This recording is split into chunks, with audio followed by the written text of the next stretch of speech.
በየትኛው ምዕራፍ ውስጥ ናችሁ? ዮሐንስ 3 የፈሪሳዊው ኒቆዲሞስ ታሪክ ነው የምትመለከቱት። ኒቆዲሞስ በጣም በመንጻት ሥርዓት ያለ ወደ ጌታ ወደ ኢየሱስ ክርስቶስ የመጣ ሰው፣ ጌታ ወደ እሱ አልሄደም። ይሄ ፈሪሳዊ ሰው ለመወለድ ቻሌንጅ የሆነበት ሰው፣ ከእግዚአብሔር መወለድ ምን ማለት እንደሆነ የማያውቅ ሰው ጌታ ኢየሱስ ክርስቶስ እንዲህ አለው፣ ከውሃና ከመንፈስ እስካልተወለድክ ድረስ የእግዚአብሔርን መንግሥት ልትወርስ አትችልም። ከዛስ ልታይ ማየት ሌላ መወለድ ሌላ።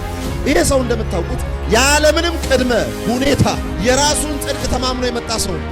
ጌታ ኢየሱስ ክርስቶስ ለሰው ልብ ለሰው ልጅ የሚራራ በጣም የዋህ ሩሩህ ጌታ ስለሆነ ወደ ሳምራውያን መንደር አትግቡ አላቸው። ዮሐንስ 4 ላይ ያለችው ሴት ደግሞ ኒቆዲሞስ ወደ ኢየሱስ ነው የመጣው። ሴቷ ወደ ኢየሱስ አልመጣችም። ኢየሱስ ወደ ሴቷ ሄደ። ወደ ሴቷ ኢየሱስ ክርስቶስ ሲሄድ እንደ ኒቆዲሞስ ከውሃና ከመንፈስ ካልተወለድሽ የዘላለም ሕይወት አይኖርሽም ብሎ አልተናገራት። የሚጠጣ ውሃ ስጪኝ አላት። ያኛው ውሃ ያስፈልግሻል፣ ይሄ ደግሞ ውሃ ፈልጋለሁ። 3 ላይ ስትሄዱ ኒቆዲሞስ ራሱ ወደ ኢየሱስ መጣ። ዮሐንስ 4 ላይ ግን ኢየሱስ ራሱ ወደ ኃጢአተኛው መጣ። በየትኛው ምዕራፍ ውስጥ ነው ያለው?